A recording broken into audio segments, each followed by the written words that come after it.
छत्तीसगढ़ शासन के वित्त मंत्री ओपी चौधरी एवं नितिन नवी चंद्रा भवन में आयोजित कार्यक्रम सम्मेलन एवं कोर कमेटी की बैठक लेने पहुंचे। छत्तीसगढ़ में वित्त मंत्री ओपी चौधरी, बिहार सरकार के मुख्यमंत्री नितिन नवी ने चुनाव कार्यालय शक्ति में चुनाव प्रभारी बिहार की सरकार के मंत्री माननीय नितिन नवीन जी, छत्तीसगढ़ शासन के वित्त मंत्री ओपी चौधरी सभी कार्यकर्ताओं को संबोधित करते हुए कहा कि 7 मई को होने वाले लोकसभा चुनाव में आप सभी कार्यकर्ता को प्रत्येक गांव जाकर भाजपा के विकास एवं प्रत्येक बूथ में जाकर मतदाताओं को मतदान करने के लिए बुलाएं और मतदाता भाजपा के पक्ष में मतदान करें। पत्रकारों से चर्चा करते हुए उन्होंने कहा कि मोदी जी सभी का ध्यान रखते हैं और आज पूरे भारत में मोदी जी अवैध कार्य करने वालों पर लगाम लगाने का कार्य कर रहे हैं। वैसे तो 365 दिन 24 घंटे काम करने वाली पार्टी है और अभी चूंकि चुनाव का पूरे साल भर हमने मेहनत की है, 5 साल मेहनत की है। मोदी जी एक दिन छुट्टी बिना लिए मेहनत की है। अब परीक्षा का समय है। मोदी जी ने अपने जीवन का पल पल और शरीर का कड़-कड़ देश की जनता के लिए समर्पित किया है। आज मोदी जी को जनता जनार्दन के आशीर्वाद की ज़रूरत है। वही आशीर्वाद गांव-गांव, गली-गली, मोहल्ला-मोहल्ला तक मांगने के लिए हम लोग जा रहे हैं। विशेष रूप से मैं कहना चाहूँगा, कल कांग्रेस ने घोषणा पत्र जो जारी किया है उसमें तुष्टीकरण के अपने एजेंडे पर कांग्रेस पुनः बढ़ने की ओर अग्रसर दिखाई दे रही है। कांग्रेस को भारत देश की जनता अलग अलग चुनाव में बार बार सबक सिखा रही है।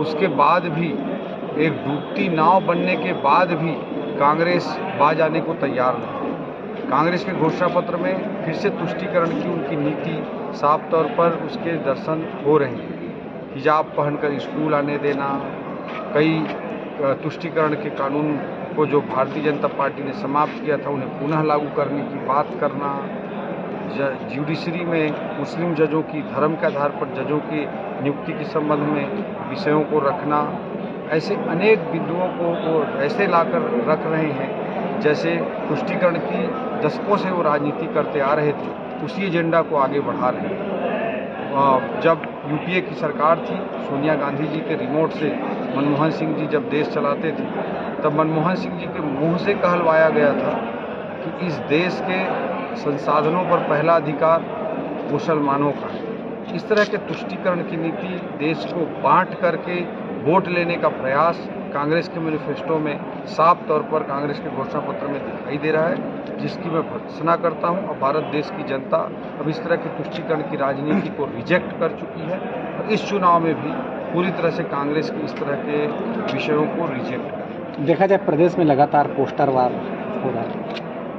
कांग्रेस कहीं वार की स्थिति में है ही नहीं। कांग्रेस के बड़े बड़े नेता चुनाव लड़ने से ही भाग रहे थे और जब जबरन उनके आला कमान ने उनको उतार दिया है चुनाव के मैदान में, तो वो मानसिक रूप से असंतुलित हो गए हैं, असभ्य भाषा का प्रयोग कर रहे हैं, हिंसात्मक भाषा का प्रयोग कर रहे हैं। चरणदास महंत जी ने ही कह दिया कि लाठी वाला को आगे करेंगे, मोदी जी के को लाठी मार सके, मोदी जी का सर फोड़ सके। इस तरह से विषयों को रख रहे हैं जो कि कांग्रेस के डूबते नाव की स्थिति में हताशा और निराशा का प्रतीक है।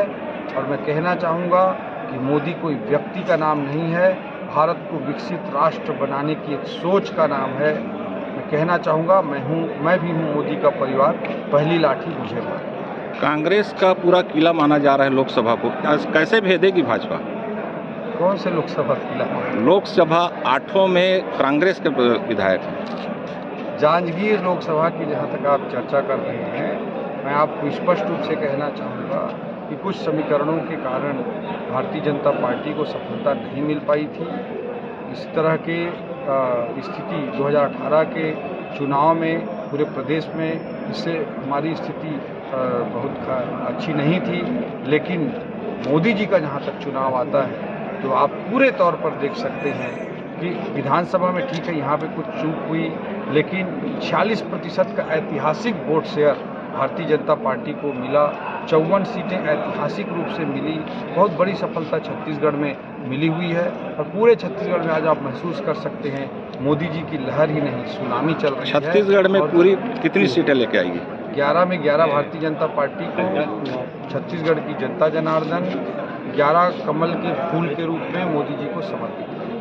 प्रधानमंत्री मोदी जी लगातार भ्रष्टाचारियों के खिलाफ कार्रवाई कर रहे हैं, चाहे ईडी हो, आईडी हो, ईटी हो।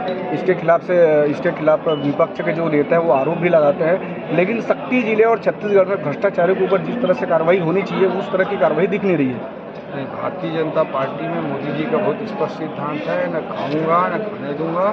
भारतीय जनता पार्टी की छत्तीसगढ़ की सरकार भी विष्णुदेव साय जी की सरकार सुशासन के सिद्धांत पर चलने वाली सरकार है, और कांग्रेस के लोगों को छत्तीसगढ़ में भी किस तरह से उन्होंने जो भी भ्रष्टाचार माफिया राज चलाया उसको वो एक एक करके हमारी भारतीय जनता पार्टी ने विपक्ष में रहते हुए उजागर किया, और आज भी वो सब कुछ सामने है। भ्रष्टाचारियों को कोई माफ़ी नहीं होगी। धन्यवाद।